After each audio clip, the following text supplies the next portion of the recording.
Okay.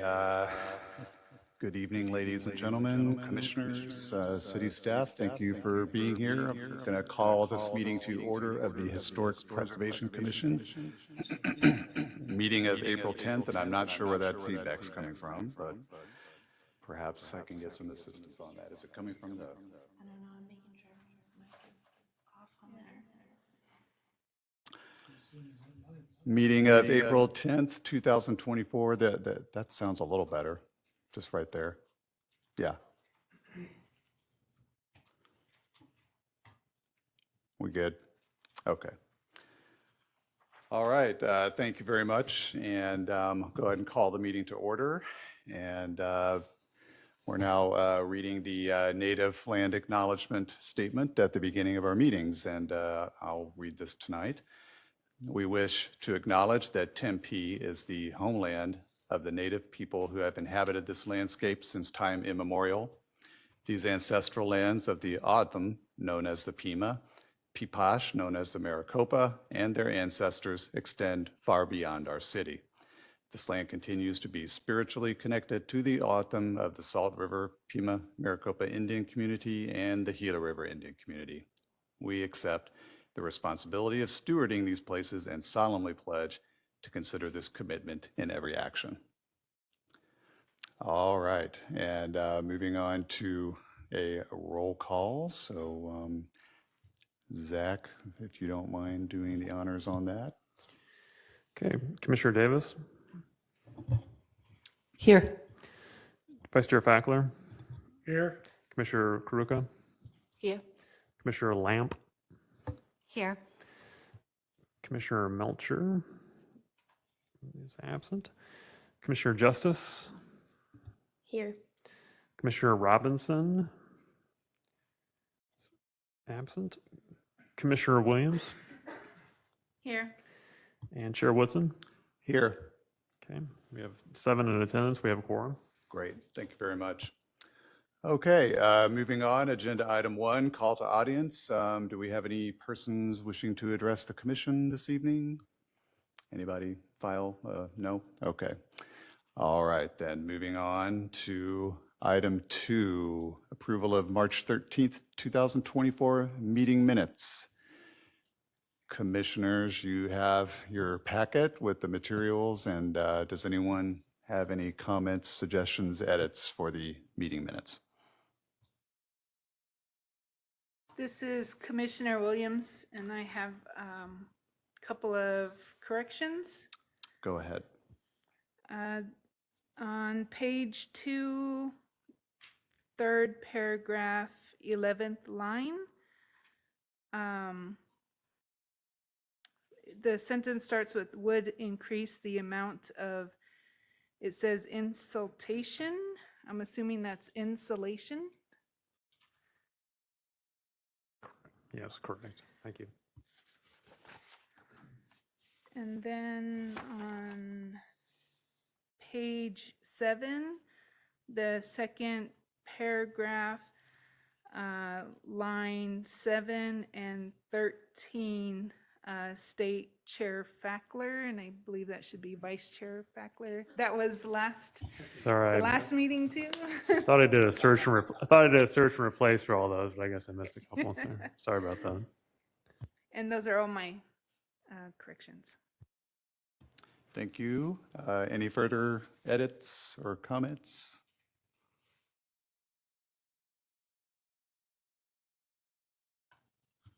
Okay, hearing none, can I have a motion, please, for approval?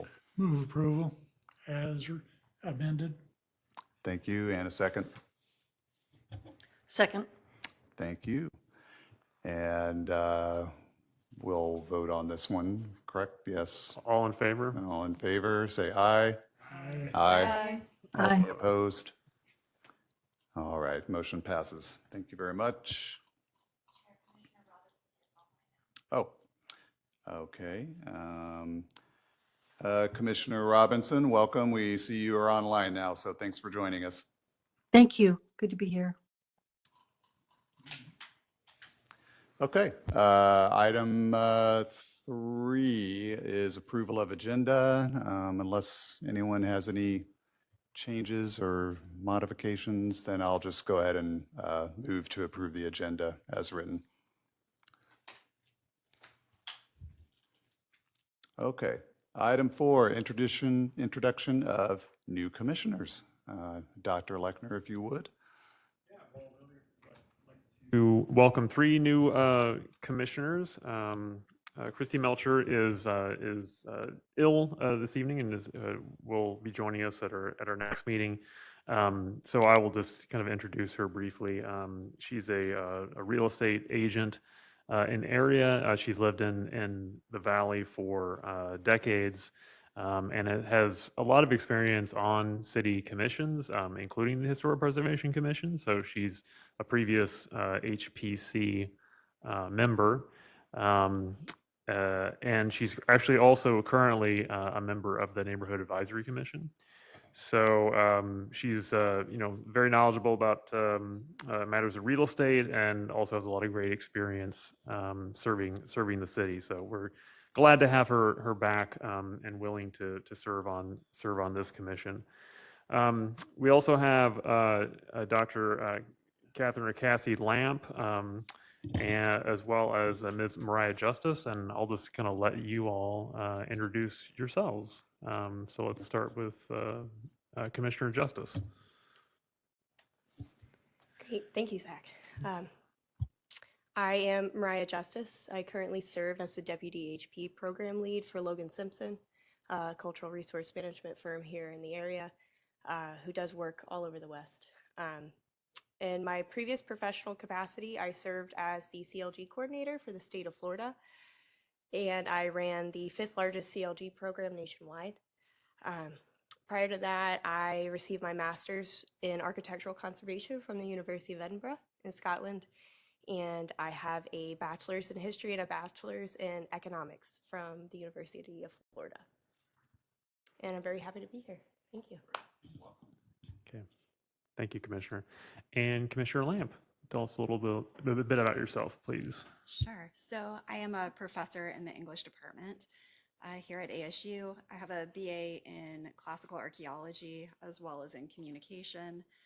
My research interests really center on how the built environment communicates citizenship and civic participation and who is kind of included and excluded from the built environment. And I am looking forward to serving and kind of bringing my academic interests together with my community. Thank you, and welcome to you both. Thank you. Yes, welcome aboard. We're happy to have you all on the commission. Thanks. And also, I guess I should acknowledge we have our is it ex officio member over here from the Tempe Museum, Brenda. Thank you for being here tonight. So good to see you again.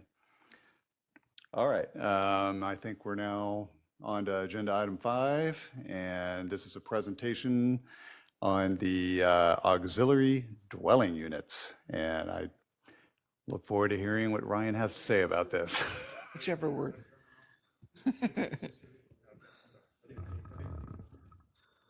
Accessory dwelling units, folks. Yeah, that's my fault. Is it ready to go?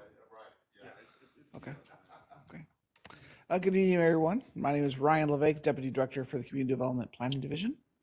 Provide you try to provide some brevity in these number of slides here, but as I go through it, we can answer some questions from you all. So we'll go over what an ADU is, our current Tempe City regulations, our first round of outreach efforts, which started in the fall of last year.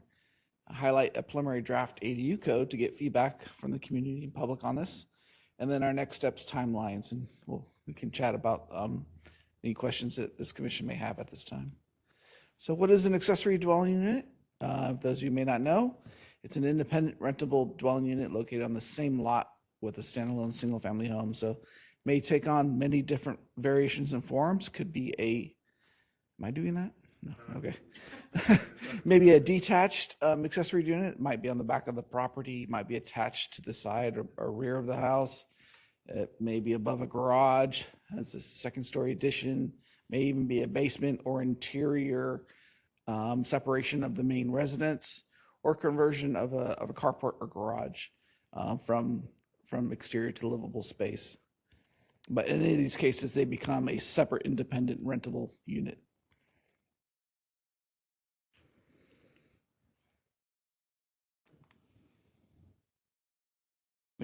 City is looking at updating this city code, evaluating single-family residential zone properties. There are many different zoning districts that allow single-family based on the size requirements. AG having the largest lot size of 1 acre down to R1-4, which is a minimum 4,000 square foot lot size. And we also have properties with R1 PED that are uniquely designed property subdivisions. Comprises about 39% of the total land area within Tempe.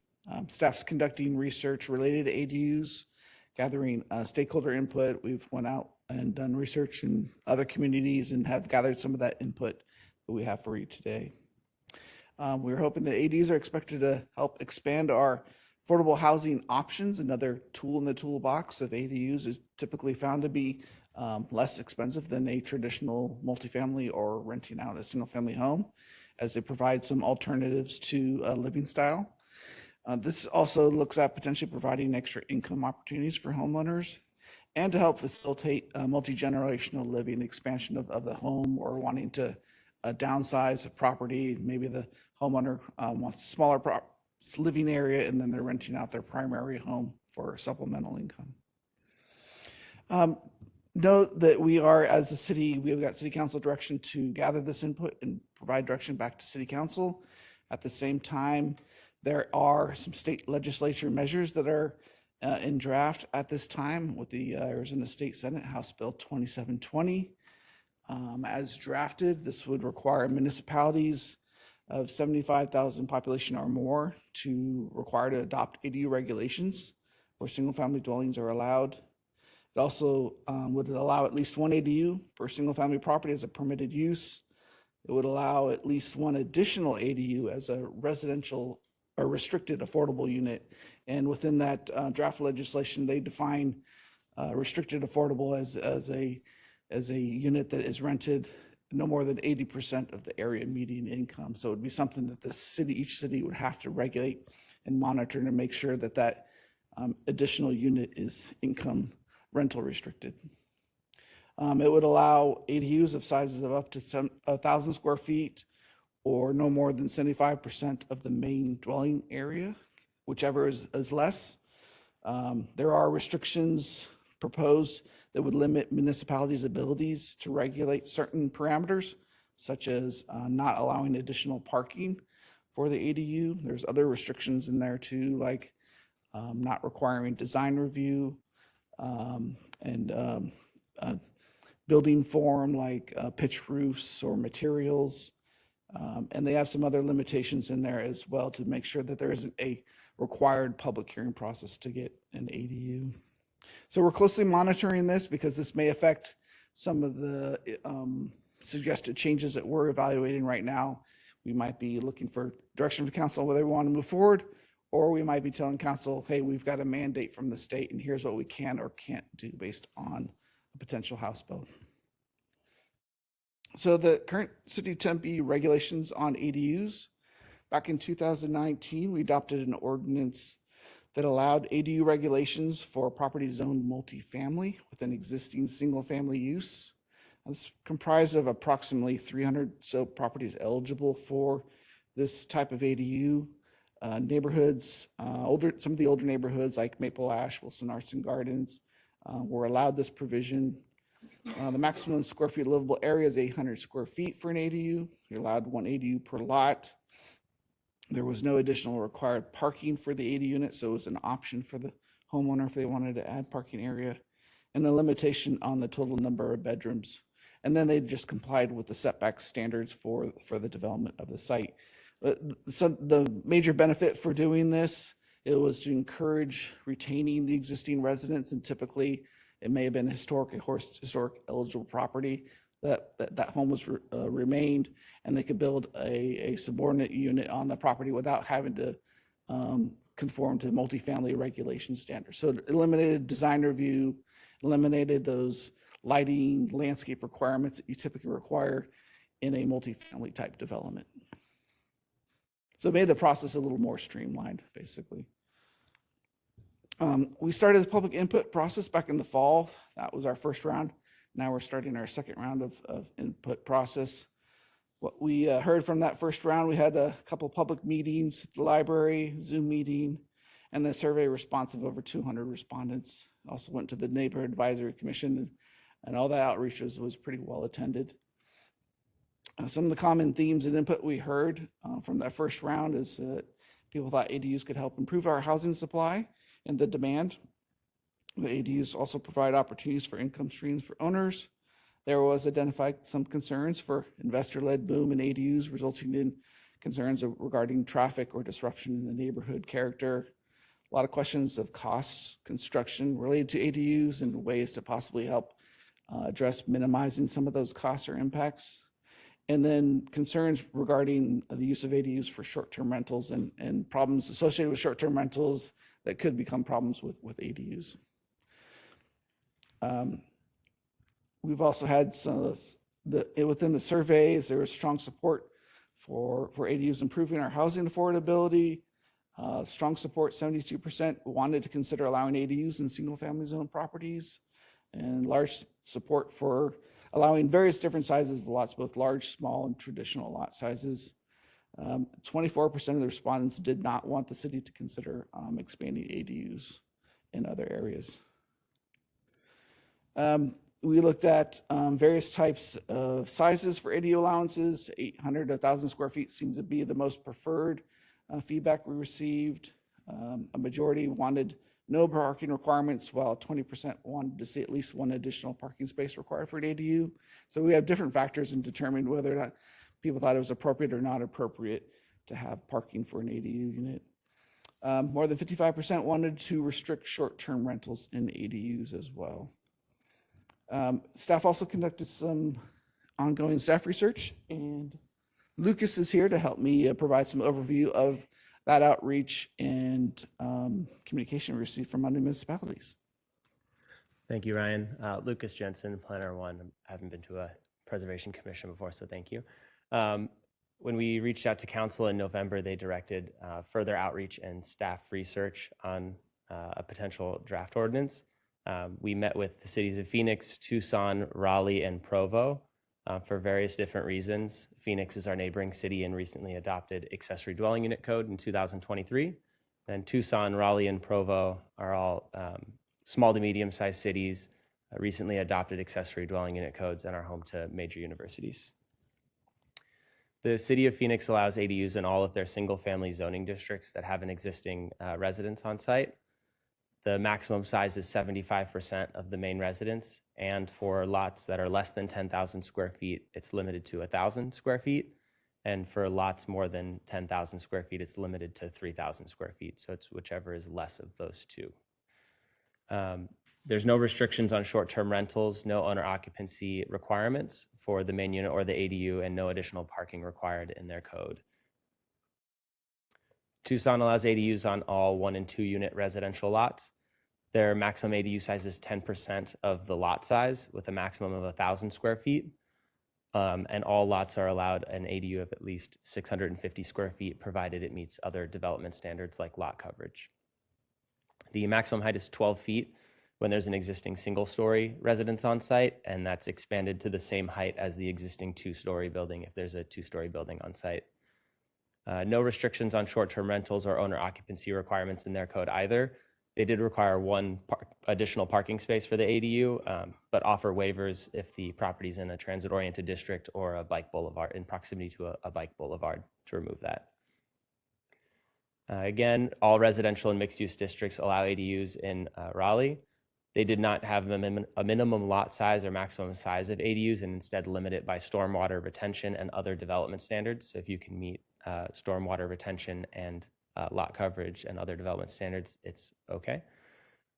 No restrictions on short-term rentals, no owner occupancy requirements for the units, and no additional parking required for them.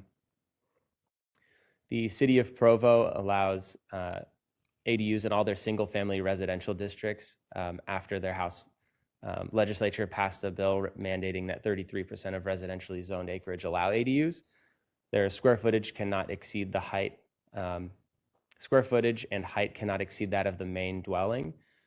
They require 4 total parking spots.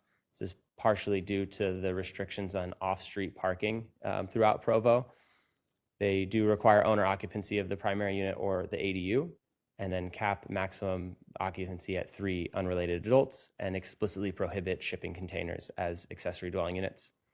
When we spoke with them, there was a mention that the strict requirements, like providing 4 parking spaces and requiring owner occupancy, may have led to the creation of several illegal ADUs across the city. We also looked into the affordability of construction of an ADU, and something that other cities have done is pursue with pre-approved ADU plans. Through this, designer architecture firms will submit plan sets for an accessory dwelling unit, and those will get reviewed by the municipality's building department for pre-approval. These are generally listed on their website for anywhere from $500 to $1,200, and then the property owner can choose to contract with that company to construct the ADU. It's only for building code, so it still has to come through the city for a full site plan review to show that it meets setbacks, lot coverage, et cetera. One common concern from residents was an influx of ADUs creating issues, so we wanted to see what was happening in other municipalities. On average, it was around 60 to 80 accessory dwelling unit permits being applied for each year, with Berkeley, California being one of the highest at 112 ADUs permitted in a calendar year. Thank you. Thank you, Lucas. So now we can go over some of the preliminary draft code provisions. And we're getting feedback from the public on this. We have a draft and survey online too for providing comments on these suggested proposed changes. So in comparison with our current code, properties currently required to be multifamily to have an ADU unit. Now we're looking at properties either single family or multifamily residential zoning with a single family use to allow a single ADU lot. No restrictions currently on short-term rentals. We are looking to create a restriction that would not allow an ADU as a short-term rental and focus on the ADU unit as a means to address housing affordability rather than compete with the Airbnb business industry that is in some cases gobbling up a lot of the rental market. Currently, no additional parking required. We're looking at a hybrid approach of addressing parking based on the number of bedrooms in a lot. I'll get into more specifics on that.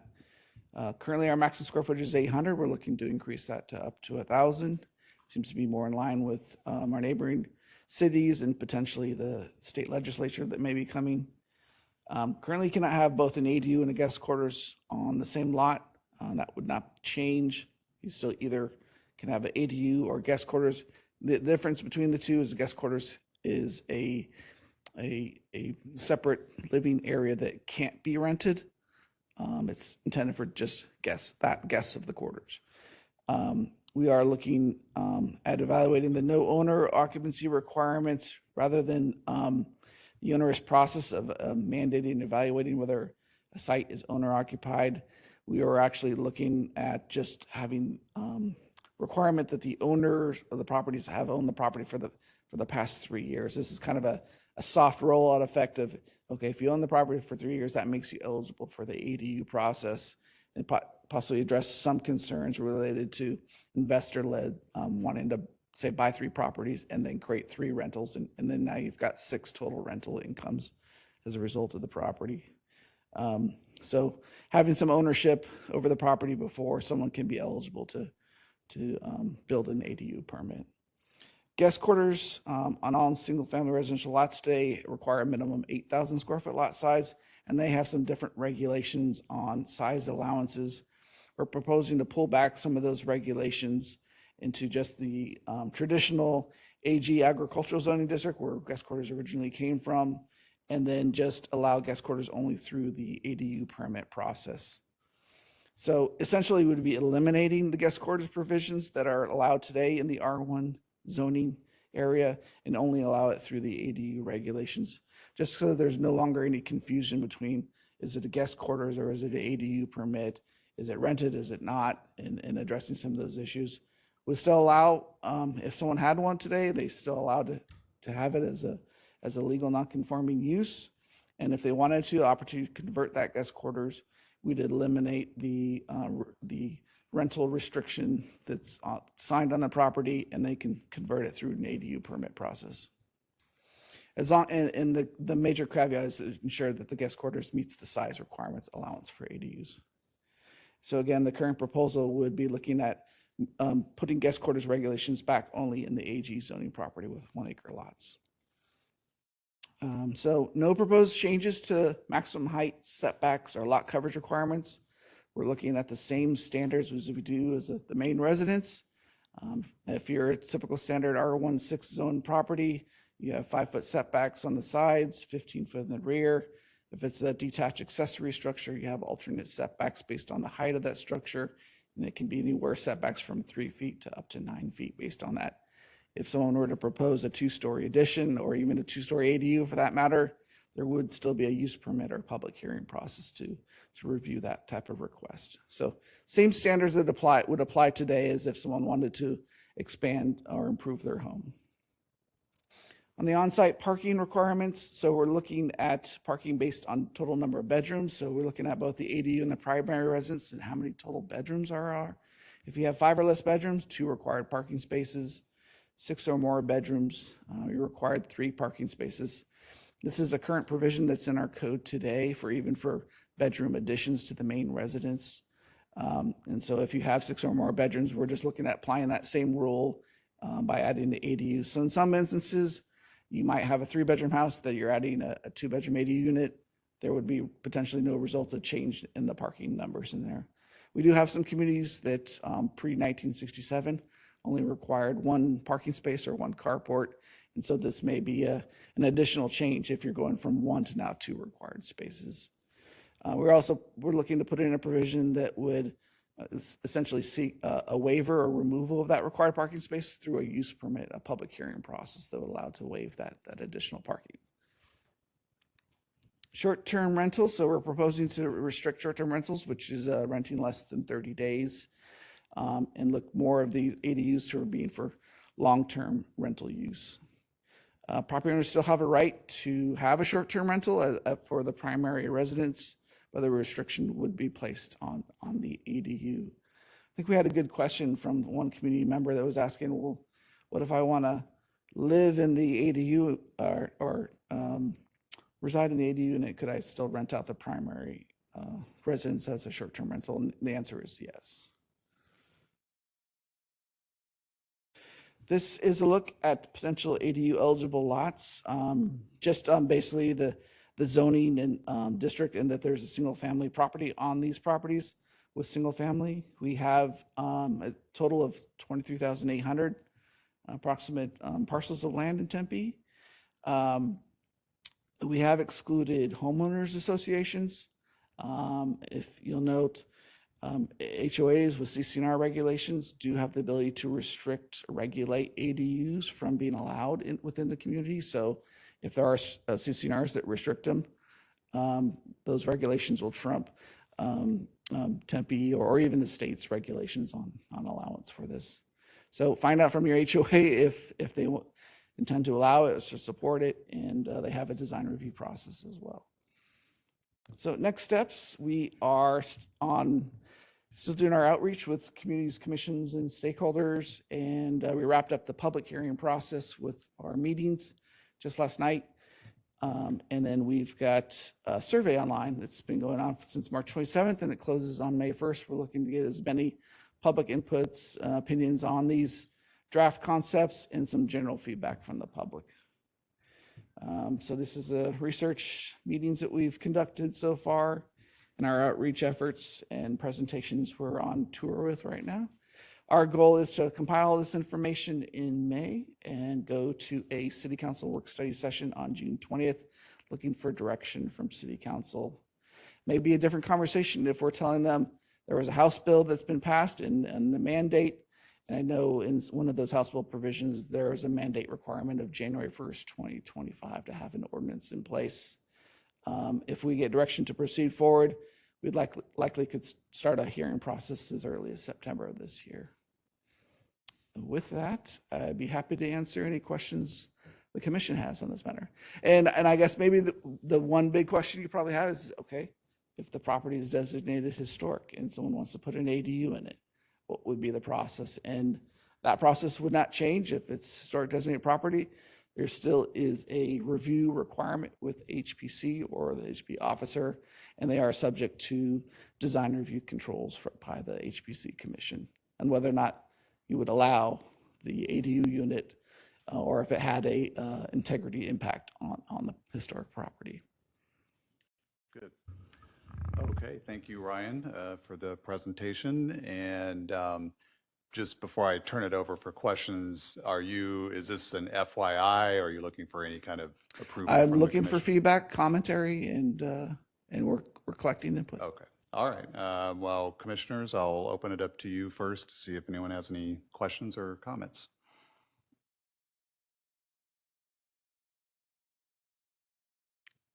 I have a few Commissioner, questions. yes?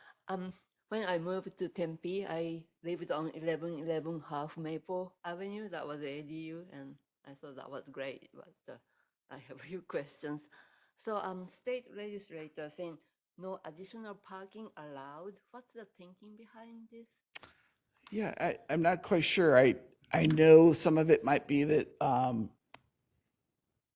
the state might feel that it's onerous process to add additional parking requirements, or that there should be relief from providing alternative modes of transportation. That typically ADUs might either be housed by young professionals or students or the elderly population that may not rely solely on having an automobile. But there have been a lot of studies out there. There are, as we've done some research, there's a lot of ADU regulations that don't require that additional parking space. And so sometimes it can be a difficult task for a property owner to find both space to build the ADU as well as find that additional parking on the property site. So that's my only thought, is it becomes an encumbrance of Kind of completing the restrict, project.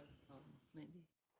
Yeah, I mean, you've got communities that allow on-street parking. Some areas where it's difficult to park on the street, then they have a parking decal process with monitors who can park on the street and address some of those areas. So yeah, parking has been one of the biggest questions and concerns, and just traffic in general. Thank you. I have another question. So we had 1111 and half. Will the ADU get the address? Yeah, we talked about actually addressing with our building safety team as well as fire department, and it was recommended that we would need to develop an addressing requirement, maybe consider an address that's the same number but with an A or B. And then the A or B might indicate that A's might be from the alley or backyard or something to indicate how are we supposed to respond for services. Do we access I to see. the front of the property, or do we need to go from behind the property to We had provide that one service? half. Yeah. 1111 and half. The last question. So in your research, was there actually some of concerns like a developer coming and develop just for rent for 2 units? Did that happen? Did you find in other? No, not too specifically. No, that most communities that just allow it by right, they haven't had any concerns for developers. And we asked about students or whether or not there's a large demand for students, and it's been a mixed feedback on those subject matters.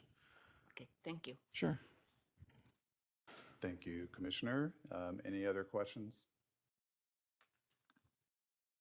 Vice Chair? No? Okay, I've got a couple of questions. So just quick clarification on the parking spaces. So does that include on-street parking or not? It would exclude on-street parking, Okay. yes. So the additional parking, if it were to hit the 6 or more bedrooms, would have to be in an on-site location. Okay. In scenarios, say where like we see a carport conversion to livable space, and then typically the only place where they can park is on their driveway. And so there's a provision in the code that requires a use permit process to park in the front yard setback of the property. And so at times when we see some expansions of homes, there's a use permit process for that. You could very well see that in a request maybe for an ADU, or are they parking off the rear of the alley, Sometimes that also brings in some additional improvements. Maybe they have to dust-proof the alley now because they're providing that parking space off the back of the property. Okay. All things that have to be evaluated.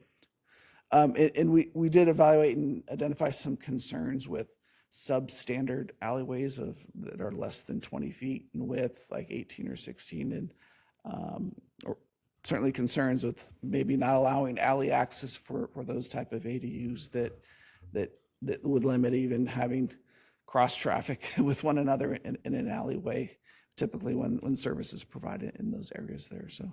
Okay. And just kind of back to the square one. So what was the motivation to do this update? Because you said there was already one from 5 years ago. So well, yeah. So when we initially started this process back in 2018-19, there was interest in starting the ADU process. We always said it would come back to evaluate it. There was actually a 1-year evaluation, or actually it was 2 years. We had presented some materials to City Council, showed them some ADU units that were permitted in Maple Ash and Wilson Arts and Gardens areas, and got some supportive feedback. We also asked the community early that time, and we received like a 75% support at that time for seeing expanding ADU regulations in there.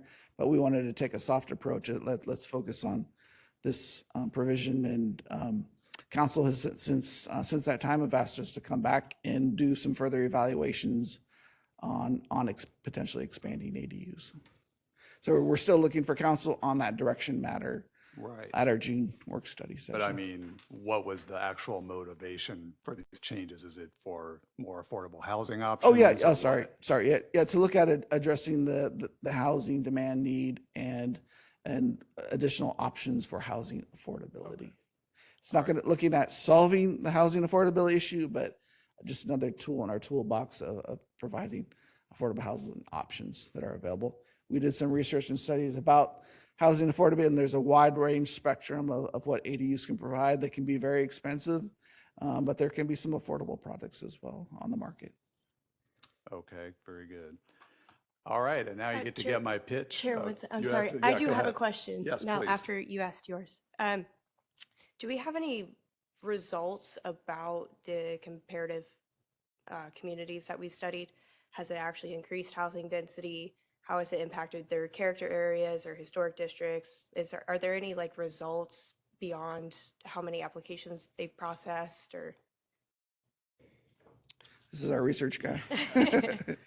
We don't, most of the cities we reach back out to on the topic of affordability and if it helped their housing affordability, it was a little bit too early for them to say.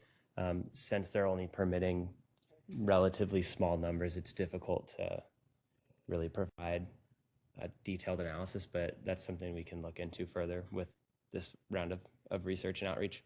Great. Thank you. I think that would be helpful. Thank you.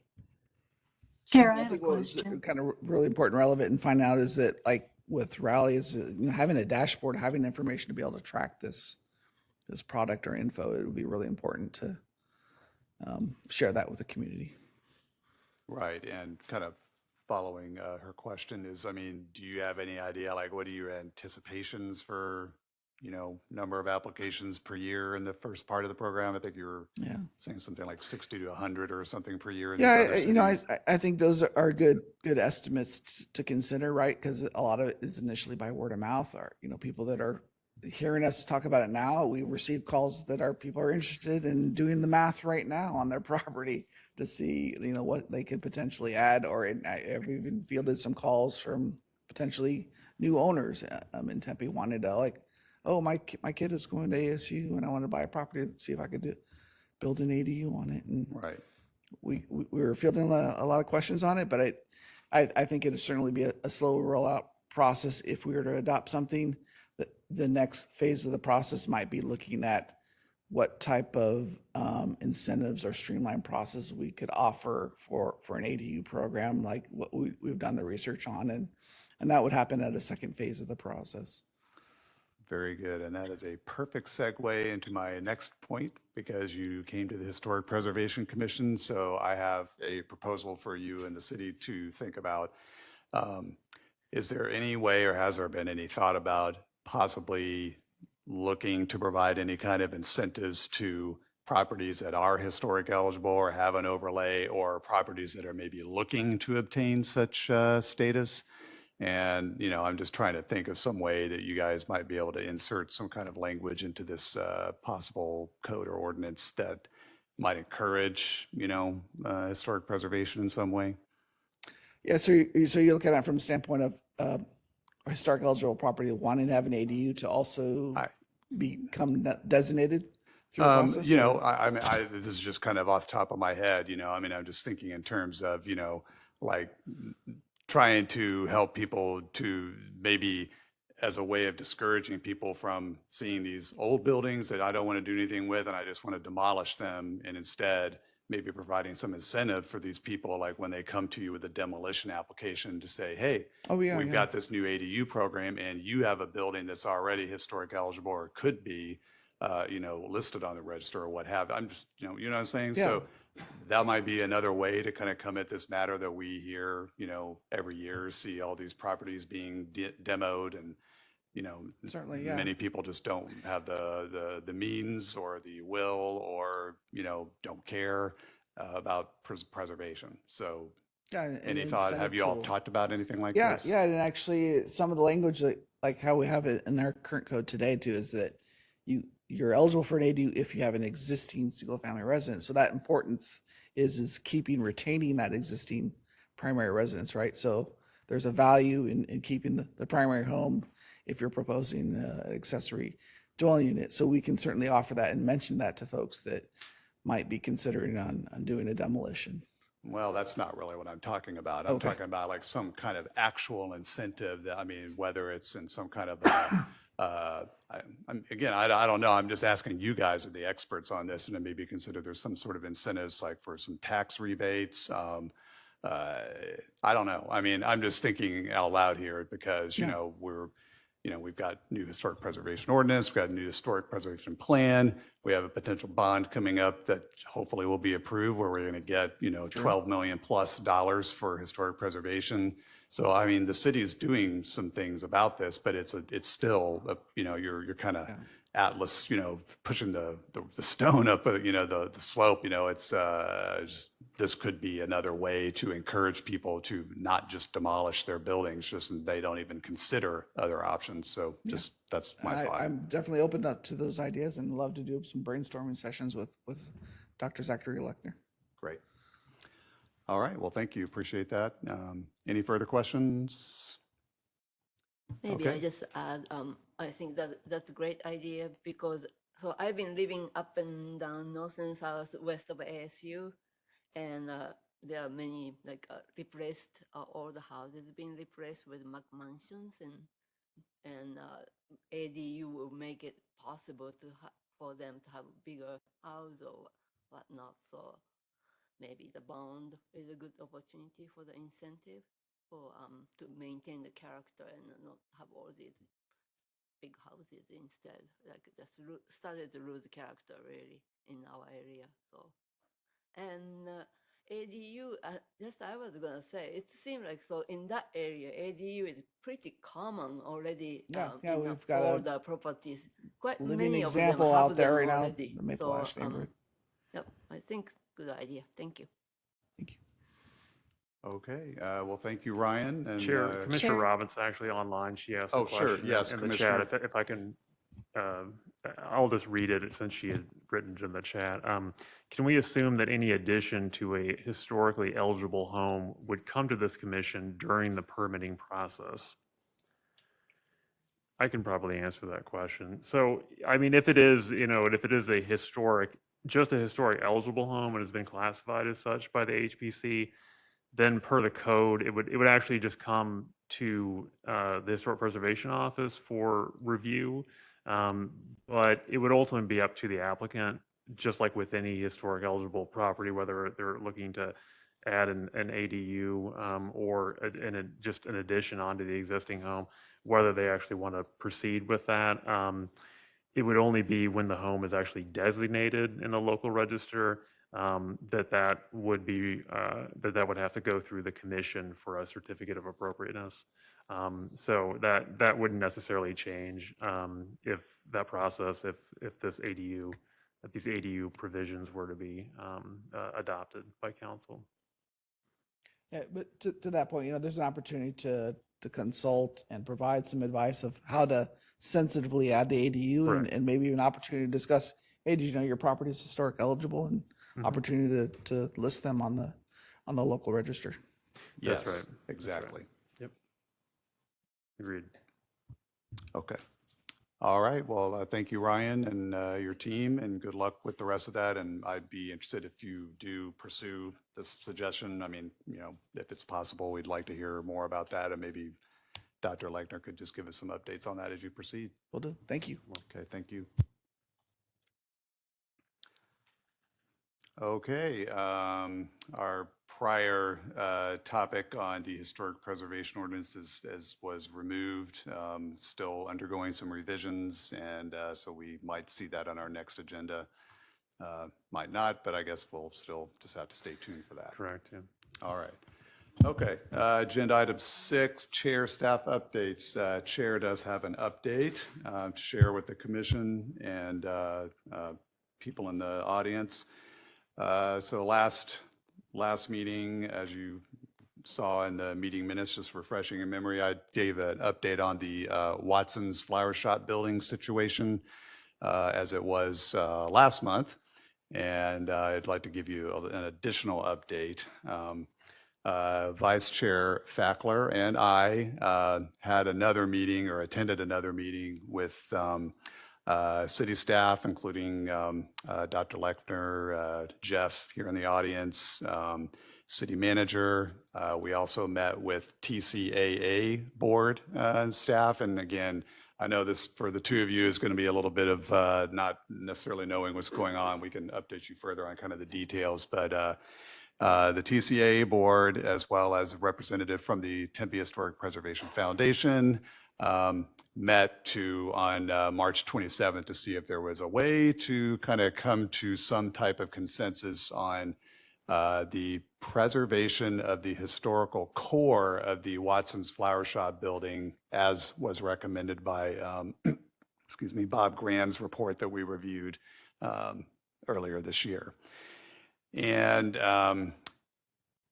in a nutshell, it was mostly a disappointing outcome in terms of historic preservation from Vice Chair Fackler and my point of view, as well as the others at the foundation. I can report that as of today, and in fact, I did receive an email update about this today, and so I can kind of fill you in a little more. It doesn't really seem to me, and to, I think Vice Chair would concur with this, that this preservation option was really taken all that seriously by TCAA, in my opinion, just based on what they're telling us. And I'll also have to comment that we did also have some discussions to see if there was still any way that the city could have some type of offer of intervention in the parcel situation. There's an adjacent triangular parcel that I think some of you have heard this discussion about that might help add to the parcel size. It would help alleviate some of the space concerns and might be able to help with the preservation of the building. For a variety of reasons, it does not seem that the triangular parcel is going to be an option. I don't know if that's changed at all, and Dr. Lechner, you can update when I'm finished with this. But the long and short of it is that TCAA has a limited budget. They have some deadlines approaching quickly with needing to spend money and show progress on their plans for the parcel development. And of course, they have their own goals with their own project, which of course all of us do support. I mean, the city is strong, is supportive, and I think the commission has expressed also the support. So there's competing interests here, and but it does appear that the TCAA board, that basically the best that they can propose is to preserve the actual facade, the front facade, very front wall of the Watson's Flower Shop building in some way to integrate that into the new building or the new project. And I'm not a little unclear still exactly how that might look. So that currently is their pitch as their best offer, as I would decide to interpret that. So it does not look like the preservation of the historical core of the building is going to be an option moving forward. Today, I received, in addition to these other parties I was just mentioning, and Dr. Lechner, I think you got a copy of this email as well. I did. Yeah, thank you. From the board, and they actually have a cost estimate that they're providing that would be what they're estimating the cost would be for actually implementing this facade preservation with, just, maybe a couple of additions of some signage and possible, not necessarily the old sign that used to be on the property. It's still a little unclear about how that would be, but they're estimating that it will require $673,000 to implement this option of simply preserving the very front wall of the building. I'm not an architect and I'm not an expert, but I know their whole project is like, this is like, I mean, a big percentage of just their whole project estimates. So I have no idea where they're getting that cost estimate on that. And literally we just got this today. So I really can't comment beyond my initial reaction is that just seems outrageous. And it also seems to imply that the TCA board is basically saying, my understanding is that this message is implying that they are not going to front this money and they're basically looking for other entities, including the city potentially, of adding this money to the budget, their budget for the project in order to preserve that facade. I don't know for sure that that's how this is pitched, but again, we just got this today, so I don't know for sure if that is. If it is, I personally feel like that's outrageous. I mean, I don't think the city or, the foundation or anyone else ought to be asked to fund that much just to preserve the front wall of this building. This is just my own perspective at this point. So I think we need a little more information exactly what they're asking or if they're asking anything at this point with this proposal. But at this point, that is what is on the table. And so at this point, I think, the best we can hope for with this situation is that the facade is actually preserved, only the front wall of the building. And I can share this design kind of concept that they provided with this, and probably we could send that around by email, I guess, to the commissioners, and just to share that for your information. And that's about where we are at right now with that, unless Vice Chair, if you have any other thoughts or anything to add to that. I'm going to say it. I shouldn't, but I am. I don't care whether it's $675,000 or $6.75. The idea of when there's options on the table to preserve that building, it seems to me like all that would do is be building a monument to the failure of this community to save one of its few remaining commercial historic buildings. I would not be interested in participating in that in any way. They've been essentially moving in the direction of tearing this building down for at least a year now. Everybody that's asked them to take a second look has been essentially shuffled aside. And I'm done participating. I really am. If they would come back and said that we can work with the historic core of the building and then add our building to that, I think the city, the foundation, who does have resources, would be in a position to help fund that kind of an effort. But to essentially put up a false facade and call it historic preservation is asinine. All right, well, thank you for your comments, and I feel the same way. So commissioners, are there any other questions about that? Just any points of clarification? No, okay. So that's those are my updates for today, and I don't have any further updates. Hand it over to staff. Okay, thanks, Chair. Yeah, my only update was just about a potential May meeting. We don't have any definite agenda items yet. The only potential item at this point would be the request for approval, recommendation of approval of the changes to the proposed changes to the historic preservation ordinance, which, as Chair already noted, Community Development Department is still kind of having conversations and working out language with the City Attorney's Office on. So whether we're hoping to still try to put that forward at the May HPC meeting, but that's just still pending at this point. But we will get it done. But it's just a matter of when, so not if. Okay, thank you. And Bika has. Oh, go ahead. I I'm have sorry. one Vice Chair. Vice Chair, sure. Zach, if the city attorney comes back with changes that make sense to you, they're obviously going to make sense to us. We've been working back and forth on this for months. I think we could handle this as electronic approvals Okay. rather than having to bring this back.